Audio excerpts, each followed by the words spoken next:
శాసన మండలిలో ప్రజా సమస్యలపై ప్రభుత్వాన్ని నిలదీస్తామని వైసీపీ ఎమ్మెల్సీలు చంద్రశేఖర్ రెడ్డి, అనంతబాబు చెప్పారు. కూటమి ప్రభుత్వం ప్రజలకు ఇచ్చిన హామీలను అమలు చేయడంలో విఫలమైందని విమర్శించారు.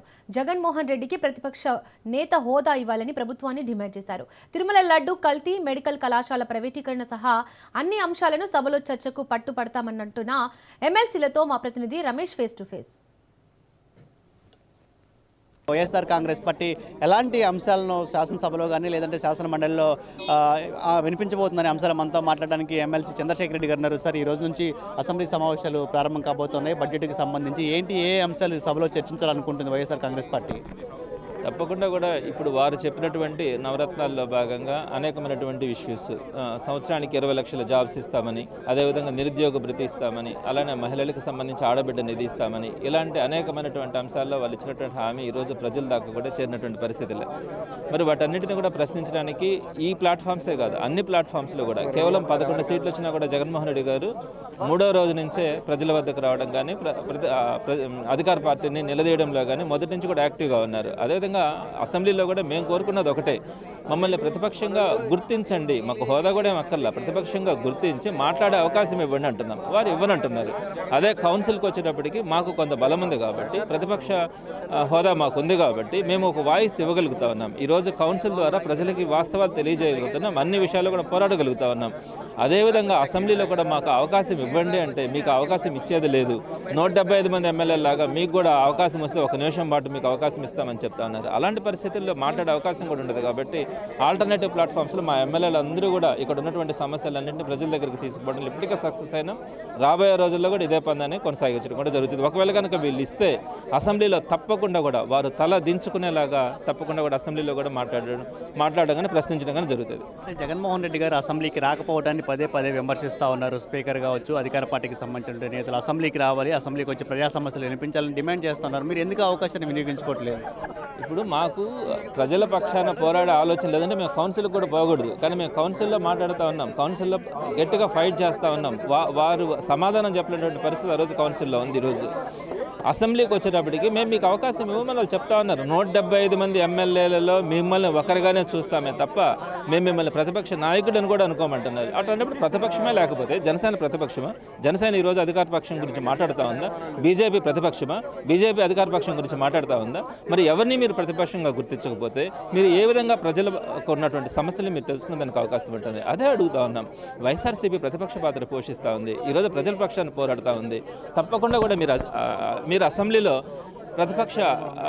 ప్రతిపక్షంగా ఉన్న వైఎస్ఆర్సీపీని మీరు గుర్తించి సరైనటువంటి సమాధానం ఇస్తే తప్పకుండా ప్రజల పక్షాన్ని పోరాడతామని చెప్తున్నా. మీరు ఇవ్వట్లేదు, మీకు భయం కాబట్టి మీరు ఇవ్వట్లేదు. కాబట్టి ఆల్టర్నేటివ్ ప్లాట్ఫామ్లో ప్రజా సమస్యలను ముందుకు తీసుకెళ్ళడానికి వైఎస్ఆర్సీపీ ప్రయత్నిస్తారు. మీకు కౌన్సిల్లో బలం ఉంది, మీరు మెజార్టీ సభ్యులు కూడా ఉన్నారు. కౌన్సిల్లో ఏ అంశాలు మీరు హైలైట్ చేద్దాం అనుకుంటున్నారు ఈ సెషన్కి సంబంధించి ప్రత్యేకంగా? ఇంచుమించుగా ప్రతి అంశం మీద ఈ అధికార పార్టీ చేస్తున్నటువంటి దురాఘాతాలు కానీ, అలానే చెప్పినటువంటి మాటలని నెరవేర్చకుండా మోసం చేసినటువంటి ప్రతి అంశం మీద కూడా కౌన్సిల్లో మేము అందరం కూడా ప్రశ్నలు అన్నిటి కూడా అప్లై చేస్తున్నాం. వాటన్నింటినీ కూడా చూడాలి. 22 వర్కింగ్ డేస్ దాకా కూడా పెడతామని చెప్తా ఉన్నారు. 22 వర్కింగ్ డేస్ దాకా పెడితే సుమారుగా 200 ప్రశ్నల దాకా వచ్చేదానికి అవకాశం ఉంది. 200 ప్రశ్నల్లో సుమారుగా 100 ప్రశ్నలు వైఎస్ఆర్సీపీకే వచ్చే అవకాశం ఉంటుంది. తప్పకుండా కూడా ఆ 100 ప్రశ్నలు అన్నీ కూడా ఈ కూటమి ప్రభుత్వం చేస్తున్నటువంటి అన్యాయాలు కానీ, అరాచకాలు కానీ, అలానే చెప్పినటువంటి మోసాలు కానీ వాటన్నింటినీ కూడా ప్రశ్నల రూపంలో పెట్టున్నాం. తప్పకుండా రాబోయే రోజుల్లో ఈ ప్రశ్నలన్నింటిలో కూడా మేము ప్రభుత్వాన్ని ప్రశ్నించడం జరుగుతుంది. మీరు చెప్పండి, కౌన్సిల్లో మీకు మెజారిటీ ఉంది, అసెంబ్లీకి ఒకవైపు జగన్ గారు రాలేదని విమర్శలు వస్తున్నాయి, మరోవైపు కౌన్సిల్లో మీకు మెజారిటీ ఉంది. కౌన్సిల్లో ఎలాంటి సమస్యలు చర్చించబోతుంది వైసీపీ?